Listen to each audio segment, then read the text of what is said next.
c'est difficile quand tu gagnes 2-0 après la 90e de garder les 3 points que tu avais prévus à la 89e.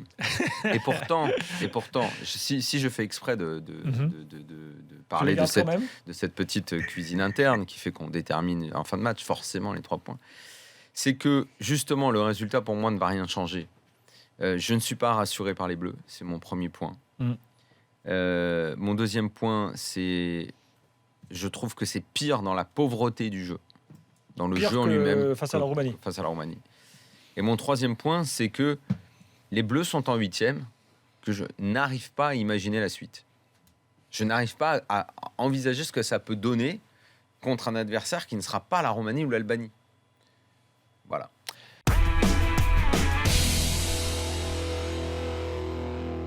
Le premier, c'est des Bleus décevants, inquiétants.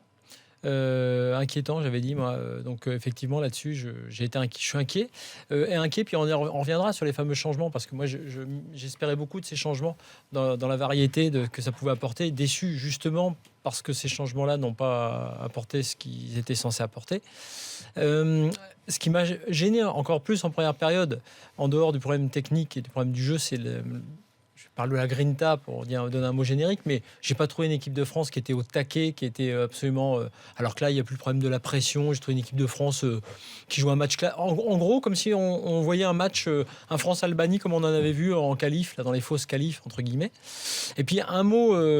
individuellement parlant, on va en parler évidemment au niveau individuel de tous les joueurs et de Griezmann parce que il est entré et pour lui on sait qu'on le voit sur son visage par rapport à ce qu'on voit d'habitude qu'il vit une période un peu compliquée entre la fatigue, l'usure mentale, ce qu'il a vécu en finale de Ligue des Champions. Ce but il est important pour lui et je pense qu'il est important pour les Bleus parce qu'on aura forcément besoin d'un très bon Griezmann et de ce genre de joueur avec on va dire cette expérience là, du haut niveau qu'il commence à se forger parce que pour le reste c'est un peu inquiétant.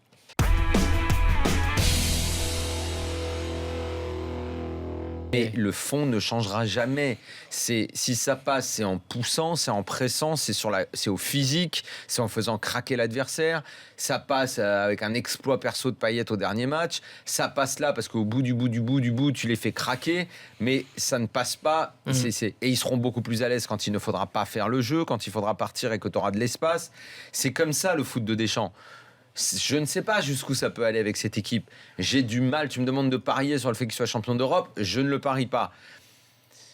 Demi-finale, vu le tableau, je ne sais pas. C'est même envisageable, quoi. Tu fais le 8e facile, le quart au péno, tout peut arriver. Mais au niveau du jeu, il faut savoir où on est. Deschamps, tu sais où tu mets les pieds. C'est pas la régalade.